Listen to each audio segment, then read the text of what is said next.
bahwa kerajaan tersebut berada dalam satu wilayah yang bernama Kapulitan. Sesuai dengan pesan pendahulunya, kedua kerajaan tersebut harus disatukan melalui ikatan pernikahan untuk menghindari terjadinya peperangan. Akhirnya, Panji Asmoro putra yang negara dinikahkan dengan Dewi Skartaji Putri Jayawati.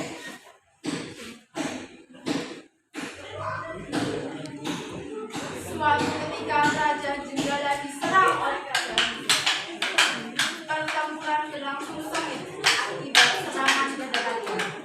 Pertarungan menjadi tak seimbang. Raja Jenggala kewalahan dan mulai menyerah. Pertempuran itu semakin mendekat ke sekitar. Melihat hal itu, Dewi Skartaji bergegas pergi meninggalkan.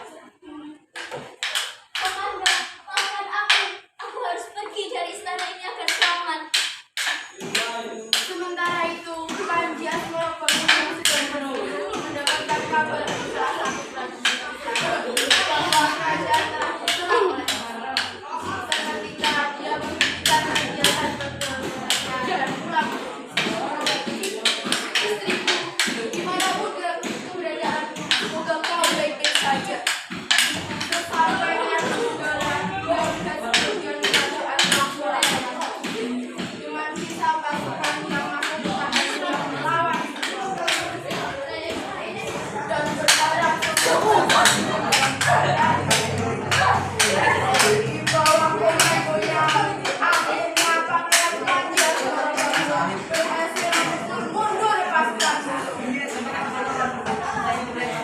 Namun dia merasa sedih karena mengetahui istrinya tak berada di istana dan tak seorang pun mengetahuinya. Seorang diri melakukan pelarian membuat Dewi Skartaji bingung dengan nasibnya.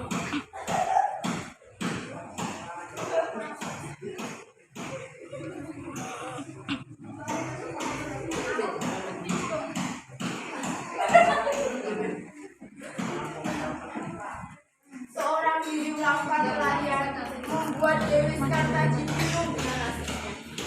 Hingga sampailah dia di sebuah rumah milik Jayagaya bernama Nyai Intan.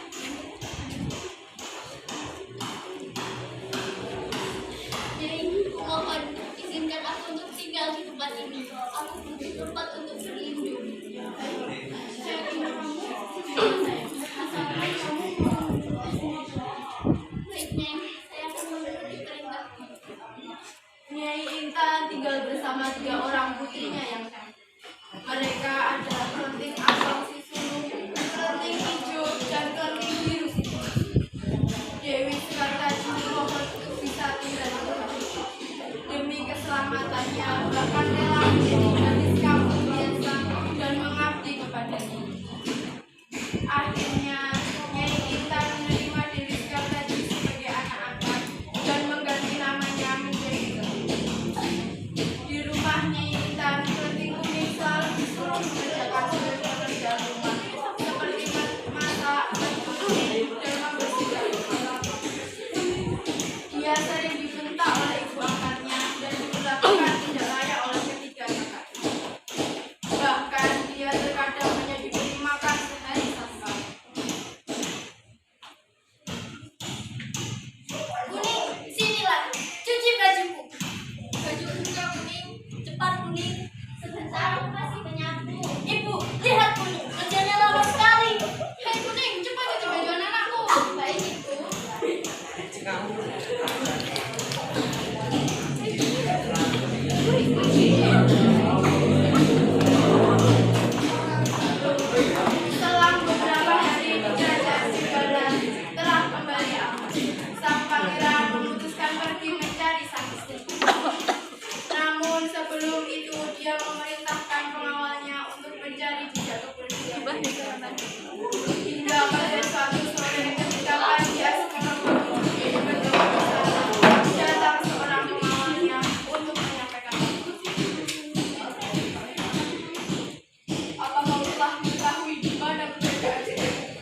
Cengken din ako pagkaw. Dia baru memutuskan hidupnya menjadi seorang warga desa bernama Anjani yang sedang mencari rezeki.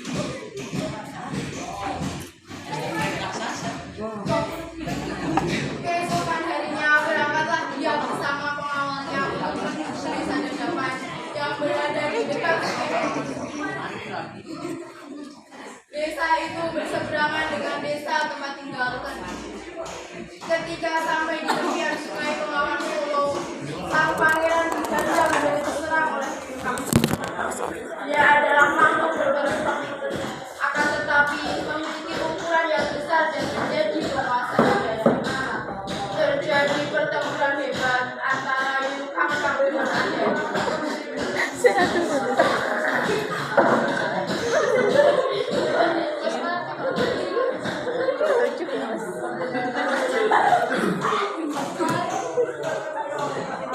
Setelah mengalahkan Yukang, Anjani memutuskan tinggal di rumah seorang jenderal dan menjadi anak angkat.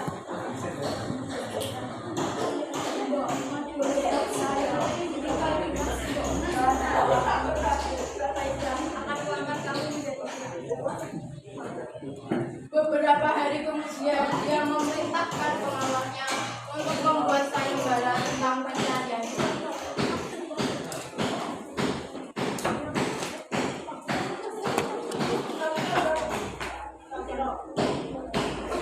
Para warga sekalian, saya akan mengumumkan berita penting bahwa Anjani Lumut yang terbaik sedang mencari putri.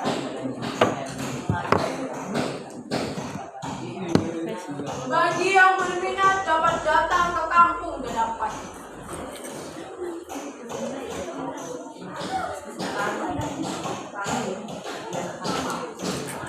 Dengan waktu yang singkat, berita sayembara itu tersebar luas hingga desa seberang. Mendengar berita itu, betapa senang hati Kelenting Abang, Kelenting Hijau, dan Biru. Mereka berencana akan berdandan secantik mungkin untuk menaklukkan hati sang tampan. Jika salah satu dari mereka dipilih oleh sang pangeran dan menjadi permaisuri kerajaan, pasti akan membuat sang bisa. Pada hari sayembara itu, Kelenting bersaudara berdandan dengan sangat mencolok. Mereka mengenakan pakaian yang paling berbuih dan perhiasan yang besar. Ibu, jadi sekalian anak ibu ini, ibu, ini apa sudah sudah dong hijau. Saat mereka sedang asik berdandan, Kelenting kuning hanya bisa melihat dari kejauhan. Sadar sedang diamati, Nyai Intan memerintahkan Kelenting kuning pergi ke sungai untuk mencuci semua pakaian kotor. Ngapain kamu di situ? Kita ke sungai. Cepat cuci baju kami. Iya.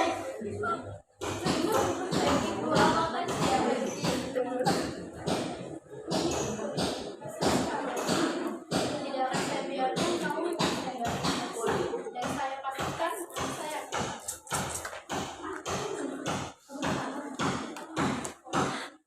Kelenting kuning pun dengan sabar bergegas mengumpulkan pakaian kotor itu, lalu pergi ke sungai. Sebenarnya dia pun tak tertarik untuk mengikuti sayembara ini, karena dia masih teringat dengan suaminya, Andi Asmoro. Dia akan selalu setia kepada suami, meskipun belum mendengar kabar tentang keadaan. Apakah masih hidup atau tidak jelas. Ketika sedang mencuci di sungai, tiba-tiba seekor burung bawang datang mengejar. Bang, kok bisa bicara?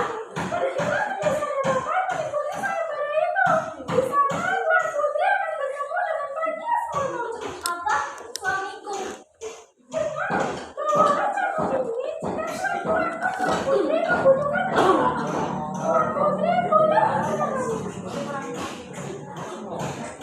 Burung bawang itu kemudian terbang dan menghilang dari pandangan mata. Mendengar bisa bertemu dengan suaminya, tanpa pikir panjang lagi, Kelenting kuning kembali ke rumah untuk pergi ke desa Dedapan. Sementara itu, ketiga saudara dan ibu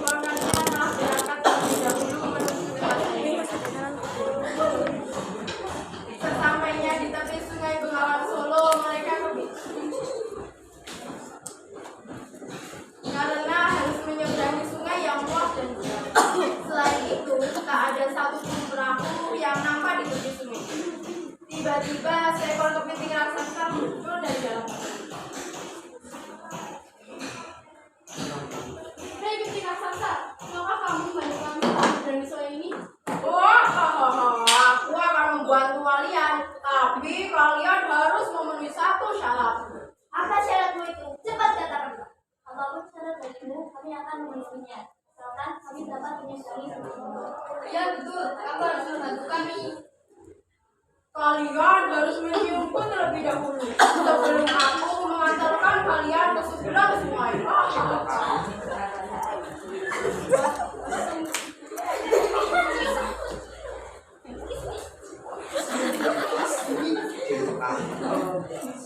Akhirnya ketiga bersaudara itu menerima persyaratan Yuyu Kangkang. Satu persatu mereka mencium si Yuyu Kangkang. Setelah itu Yuyu Kangkang pun mengantarkan mereka ke seberang sungai.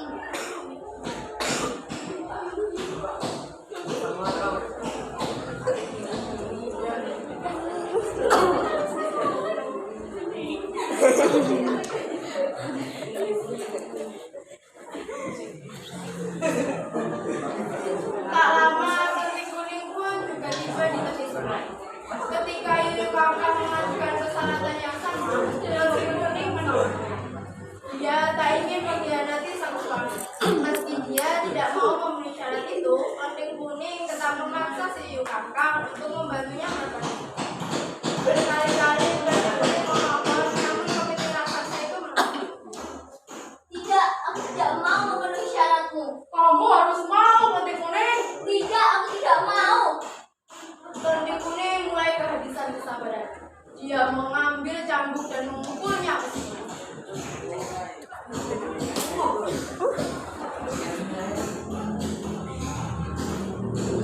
Seketika air sungai Bengawan Solo menjadi.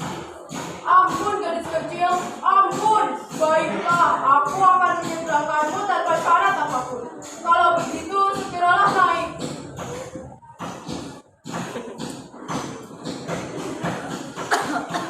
Aku mohon kepadamu gadis kecil, tolong kembalikan air dari sungai Bengawan Solo ini. Aku tidak mungkin bisa hidup tanpa air itu. Tolong maafkan aku. Baiklah, aku akan kembalikan air sungai ini.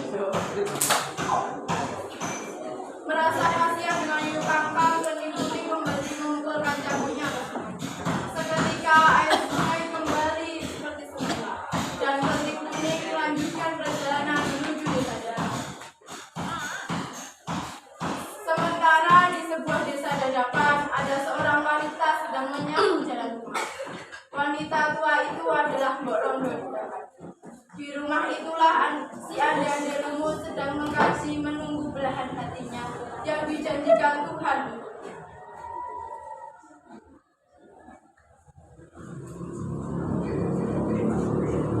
Assalamualaikum. Siapa ya? Saya Mbak. Saya kulit biru. Wah, ketika Anda ngerti apa ini, saya mengatakan anak saya untuk melamar di dunia. Ayo, saudara saya, bentar ya.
jadi dicepakke.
Swag.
Maaf nak, anakku tidak ingin bersama kalian semua. Bisa gimana sih? Aku kurang mengerti.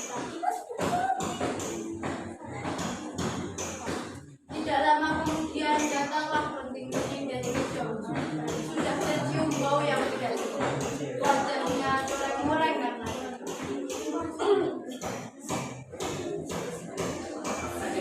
Assalamualaikum Bu. Waalaikumsalam. Siapa ya? Saya Penting Budi. Saya ingin mencari Panji Asmaul Bahmun. Apa? Apa tidak salah? Ya, Mbak.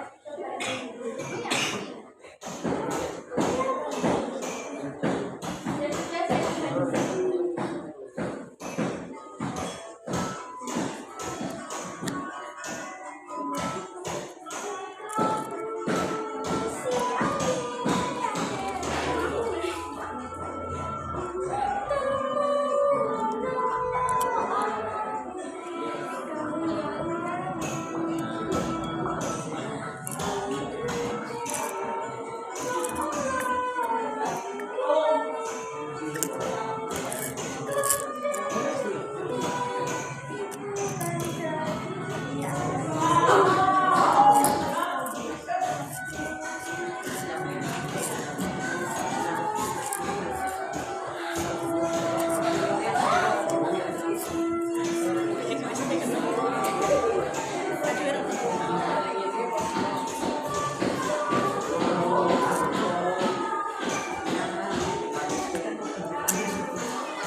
Apa? Apa kamu tidak salah pilih?